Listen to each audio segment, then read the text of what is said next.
It's like too good. How does it makes it make sense? Like it's like a robot getting hit by a metal. Oh, he killed me. You'll probably just take shooting. You can't just stand there doing it. Boom! 100%er complete. Got it? Yes. Wow. Feels weird that I'm done with that. Wow. Woo! Congrats. Oh, that's so perfect. I hit 100%er right when I hit level 100. Perfect. That's actually. That's perfect. Oh, Reddit beautiful. screenshot. Beautiful stuff.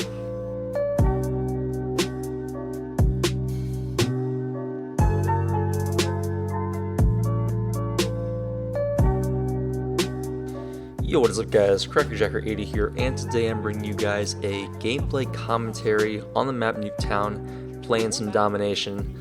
This gameplay is from a very long time ago. I think it was back in late May, so it's been a couple months since I've recorded this gameplay, but this is my first gameplay commentary in a minute. It's been a very long time since I've done one of these.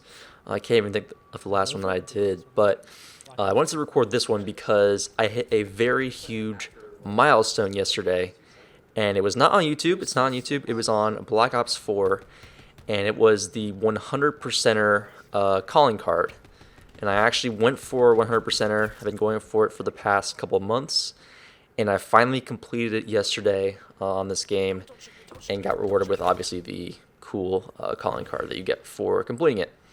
And I kind of wanted to make this video to sort of go over how I felt about 100%er, if I enjoyed the grind, I think if I thought everything was worth it, all the hard stuff I had to do, but I kind of wanted to just make a gameplay commentary to kind of talk about all that stuff, and just let you guys know what I've thought about it. So without further ado, let's get right into what my thoughts were.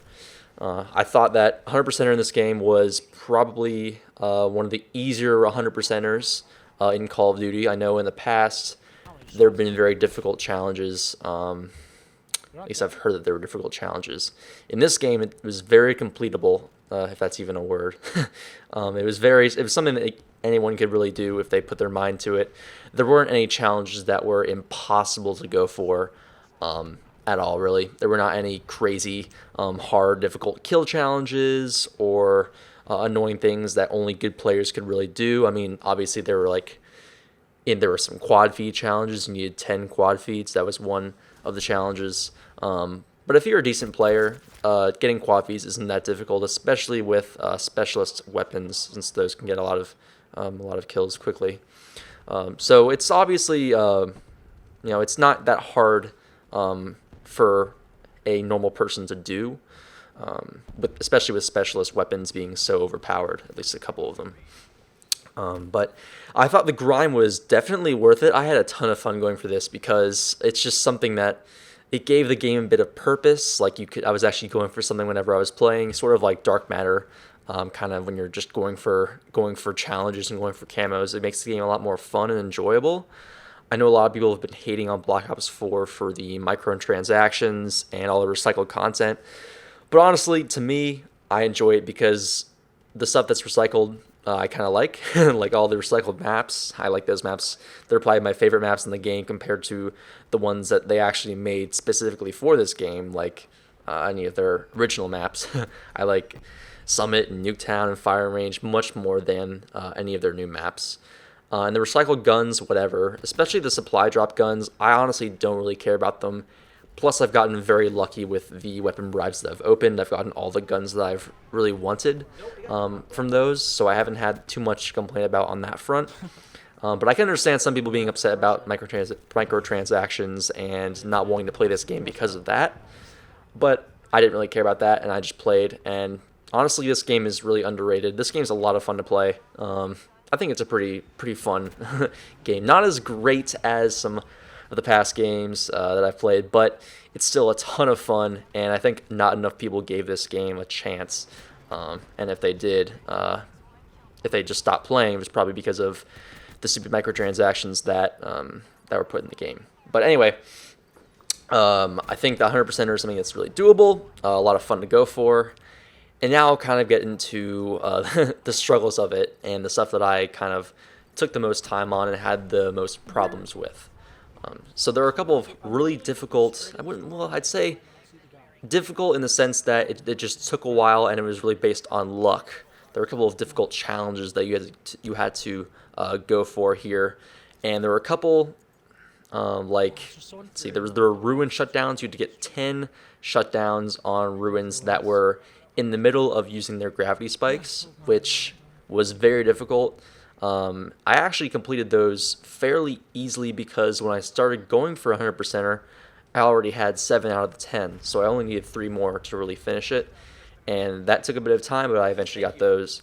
I think the hardest challenge for me was Recon shutdowns, and that's where you have to kill a Recon as he is pulsing before he pulses more than once.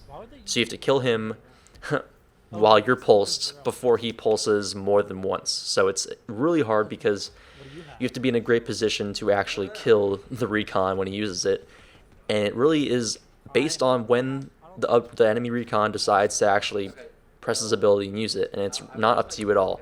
You can be in a great position, but if the Recon is hiding in a corner in the back of his spawn, you're not going to kill him because he's just not in the open. So it really relied on Recons using the ability in really bad situations.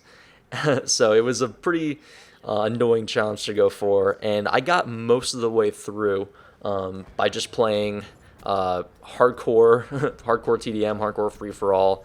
I got a couple in regular free-for-all, some in domination, and that's how it really got to 10 out of 10 on that one.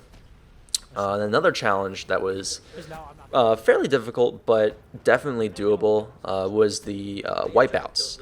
And what wipeouts are getting, I think it's 2 or more kills on enemies that are capturing your objective that you hold, and you have to kill them both, or the 2 or more on the objective that you actually hold. So the only game modes that you can play for getting wipeouts are domination and control. And with domination, it's tough because the control points are so small that it's tough to get 2 or more enemies that are both in the circle on the control point and kill them both before they walk off or run away or whatever. So control is probably the easiest place to get those wipeouts. But the problem with control is you have a lot of great players playing it, number one, and number two, it really depends. There are multiple rounds, so you have certain rounds where you're only attacking, so of course you're not going to get any wipeouts when you're attacking. You have to be defending, so it only happens in certain situations. And along with the shutdowns that you needed for Ruin and Recon, it relies a lot on enemies coordinating, being together on the objective at the same time. So it relies on enemies' skill level again, which is a bit annoying. So it does take a while before you can actually get those. But I eventually got those. I think I was probably around halfway through with those when I started going for 100%er. So I finished those. You need 50 of those to complete the challenge. And after those 3, the rest of the challenges weren't too bad. I think there were a lot of them that just took time to get kills with guns. Obviously, there were a bunch of attachment challenges that you had to get done that just required getting a certain amount of kills with the attachments on. There were also challenges with equipment, which were not too bad. Challenges with perks, easy stuff as well, just took time. Most of these challenges, all it really takes is time, especially with game mode win challenges. Those were pretty annoying too, because when I started going for 100%er, basically all the game modes that I played were team deathmatch and domination, and you needed wins in stuff like control, heist, search and destroy, stuff like that, free for all. So these were game modes that I had barely even played before going for 100%er. So it was really tough to grind for those while also going for attachment kills and recon shutdowns and ruin shutdowns. So there were a whole lot of things that you had to keep in your mind at the same time when you were going for these challenges, and you had to be very strategic about going for challenges at the same time in game modes that they actually were important for. So, for example, going for wipeouts in control and domination, going for recon shutdowns in free-for-all, going for ruin shutdowns in hardpoint, stuff like that, that you had to kind of have in your mind at the same time, so you knew, so you were the most efficient at going for 100%er. But overall, I think the game mode going for the game mode wins was more of a grind, and it just took a while before you actually got those. So other than the wipeouts, the shutdowns, and the game modes being really annoying, 100% was a lot of fun to do, and honestly the grind was the most fun part about it, just because it's cool going for something that not a lot of people have, and yeah, overall it was a lot of fun to go for. I forgot about one more challenge though that I'm just remembering now. There's a challenge for getting 5 hacked care packages, or killing enemies with 5 hacked care packages, which was a challenge that when I first saw it, I thought it would take a very long time, but honestly it was a challenge that I finished within a week or two because I was pretty much solely going for it when playing the easy game modes like domination, hardpoint, stuff like that. And it didn't take too long, but it was a lot of fun. Whenever I heard the enemy care package inbound announcer voice, I would get super excited to be like, yeah, it'd just be super exciting to hear that. And like I had to run to the back of the spawn and hope that I could kill the enemy before he captured the care package, and I could hack it before I was killed, stuff like that. So that was a lot of fun to go for as well. So that's kind of the main thing I wanted to talk about in this video. I know there's been a lot of Modern Warfare news that has been out for the past month or two that I haven't really talked about, but I'm super excited for that game. That game looks like a lot of fun. It kind of reminds me of my beginning days of playing Call of Duty, where everything was so slow and tactical. When I was playing Black Ops 1, I'd be like super slow and like try to get kill streaks and stuff. So that game seems like a lot of fun. Hopefully it continues to get good support and all that stuff. So hopefully you guys enjoyed this video of me just kind of going over 100%er and what my thoughts were about it. I'm super excited I got this. I'm glad that the grind was all worth it. Hopefully you guys enjoyed this video, and I'll talk to you guys later. Peace. You make this look easy. I'd say 77 and 2. And you're so far on the bottom of the team. Like, look at my damage. Oh, this is my almost quad feed here. Oh, nice. Ooh.